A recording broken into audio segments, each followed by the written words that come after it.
रात के वक्त काला घना अंधेरा चारों ओर फैला हुआ था। हाड़ कपा देने वाली शीतलहर चल रही थी। सड़क पर सन्नाटा पसरा हुआ था। पीपला गांव के सभी लोग अपने अपने घरों में रजाई में दुब के पड़े थे। हल्की हल्की अब बारिश भी शुरू हो चुकी थी। पीपला गांव से कुछ दूर पहले सीगल पैलेस था। कहते थे कि इसे अंग्रेजों ने बनवाया है। सीगल पैलेस के आसपास शमशान घाट और जंगल के अलावा कुछ भी नहीं था। राकेश अपनी दोस्त की शादी से अपने गांव बाइक से लौट रहा था कि अचानक सीगल पैलेस के पास उसकी बाइक रुक गई।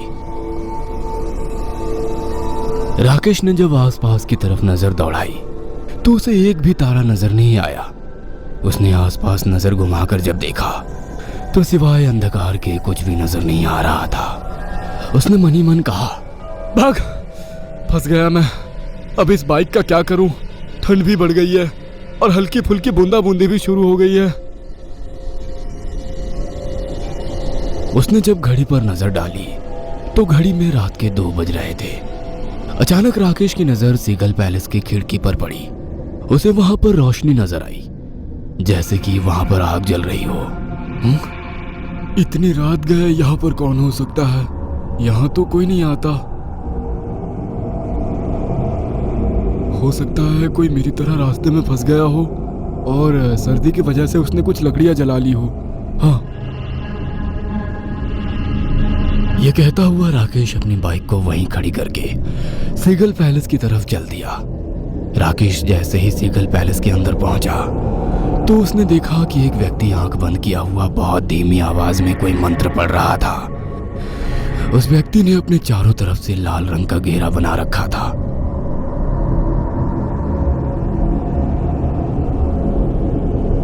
मंत्र पढ़ने में बीच बीच में वो आग के ऊपर कुछ फेंक भी रहा था। उसके चेहरे पर एक अजीब सी शैतानियत सवार थी।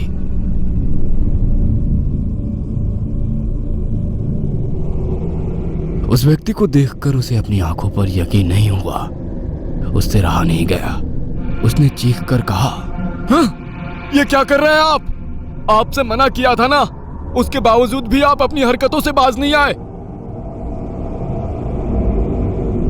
आप जानते हो आपकी इस हरकत से सर्वनाश हो सकता है।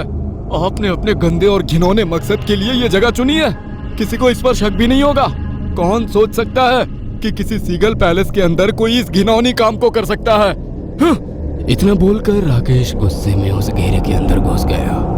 तंत्र साधना में लीन उस व्यक्ति ने अचानक आंखें खोल ली। उसकी आंखों में लाल लाल दहकते अंगारे से निकल रहे थे। उसका चेहरा किसी पिशाच से कम नहीं लग रहा था। ये सब देखकर राकेश के रोंगटे खड़े हो गए। उस व्यक्ति ने चिल्लाकर राकेश से कहा, मूर्ख, ये तूने क्या कर दिया? इस गोल घेरे के अंदर आकर तूने मेरी सिद्धि को खराब कर दिया। अब इसका नतीजा क्या निकलेगा मुझे भी नहीं पता। उस व्यक्ति ने इतना कहा ही था कि अचानक जलती हुई लकड़ियां बुझ गई। अंदर जो थोड़ा गर्म माहौल था अचानक वो सर्दी में तब्दील हो गया और एक ठंडी तेज हवा का झोंका राकेश के गाल से टकराया।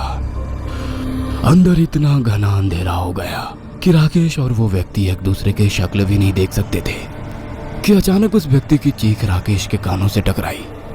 राकेश अपनी पूरी ताकत लगा के वहां से भागने लगा।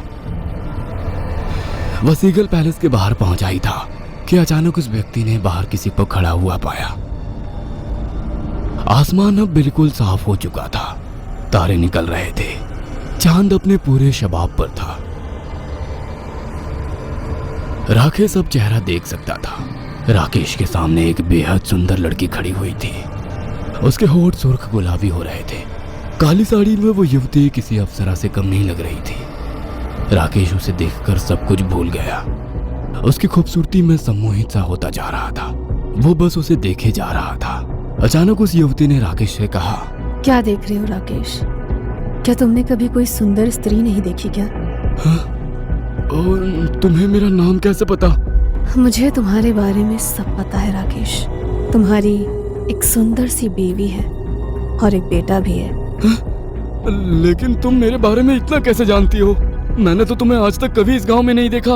वो सब बातें छोड़ो राकेश, और मेरी आंखों में देखो। क्या तुम्हें मुझे देखकर ऐसा महसूस नहीं हो रहा कि तुम्हें मुझे अपनी बाहों में ले लेना चाहिए? उस स्त्री की आवाज में पता नहीं क्या सम्मोहन था कि राकेश उसमें समाता जा रहा था। वो सब कुछ भूल चुका था कि कुछ क्षण पहले क्या घटी थी। राकेश अब उस स्त्री को देखकर बेकाबू सा होने लगा। राकेश ने वासना भरी नजरों से देखकर कहा, तुमने अपना नाम तो बताया ही नहीं। क्या नाम है तुम्हारा? मेरा एक नाम नहीं राकेश, कई नाम है।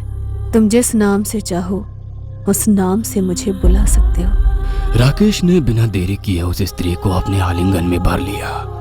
आलिंगन में भरते ही राकेश अपनी मस्ती में खो गया। वह ये भी देखना भूल गया कि उस स्त्री का चेहरा अब सुंदर नहीं था, बल्कि उसके खूबसूरत हाथों में नाखून की जगह बड़े बड़े दो पंजे थे और उसके दांत किसी भेड़िए की तरह अचानक से बड़े हो गए। देखते ही देखते उस स्त्री ने अपने दांत राकेश की गर्दन में गड़ा दिए और राकेश की दिल दहला देने वाली चीख पूरे सन्नाटे में गूंज गई।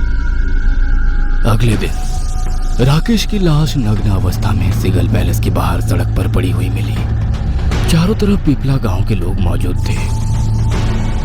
राकेश की लाश देखकर ऐसा लग रहा था जैसे कि उसकी बदन के खून का एक एक कतरा निचोड़ लिया गया हो। उसकी आंखें फटी हुई थी, जैसे कि उसने कोई बहुत ही भयानक चीज अपने सामने देखा हो। राकेश की बीवी बुरी तरह से रो रही थी। गांव के मुखिया ने तांत्रिक भैरवनाथ को यहाँ पर बुलवाया था। भैरवनाथ ने जैसे ही राकेश को देखा, वो बुरी तरह से चीखने लगा, अनर्थ, घोर अनर्थ, ये अनर्थ है, ये कैसे संभव हो सकता है? तभी गांव का मुखिया बोला, ये कैसी बातें कर रहे हैं आप बाबा? कैसा अनर्थ? नादान मुखिया, क्या तूने राकेश की लाश को नहीं देखा? देख, इसके शरीर के खून का एक एक कतरा किसी ने नहीं छोड़ा। देख इसकी लाश कैसे सफेद पड़ी हुई है, इसकी आंखें कैसे फटी हुई है, मगर आसपास खून का एक भी कतरा तक मौजूद नहीं। इसका किसी ने खून पिया है। भूत प्रेत पिशाच, इनमें से कोई भी इस तरह से किसी इंसान का खून नहीं पीते। बाबा, मैं आपकी बात का मतलब नहीं समझ पाया। आप कहना क्या चाहते हैं? यहाँ पर किसी ने सिद्धि की है। या तो वो अपनी सिद्धि में विफल हुआ है या फिर कुछ और हुआ है। उसका परिणाम इस व्यक्ति ने भुगता है। तभी अचानक भैरवनाथ फटी फटी आंखों से इधर उधर देखने लगा। मुखिया ने उससे कहा, आप क्या देख रहे हैं बाबा? क्या यहाँ पर सिर्फ इसकी ही लाश मिली है?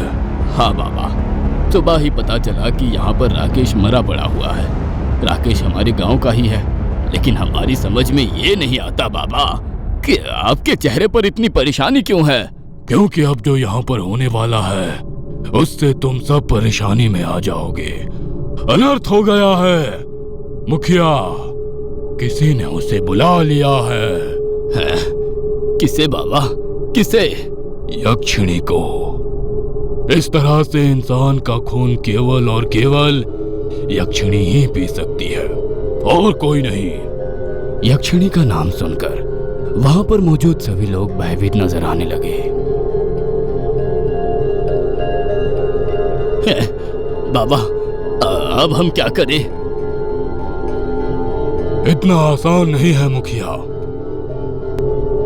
यक्षिणी को जिसने बुलाया है वही उसे वापस भेज सकता है।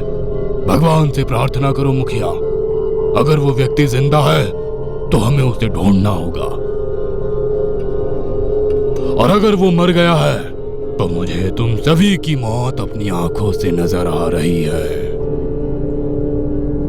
आप इतने सिद्धि पुरुष हैं बाबा कि आप यक्षिणी को काबू में नहीं कर सकते।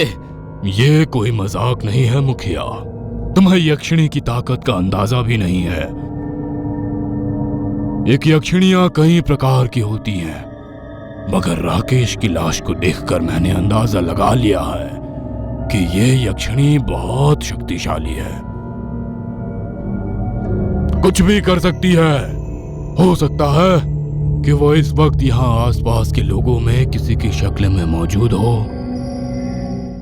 गांव का मुखिया तांत्रिक भैरवनाथ के कदमों में गिरकर कहने लगा, कुछ कीजिए बाबा, अब आप ही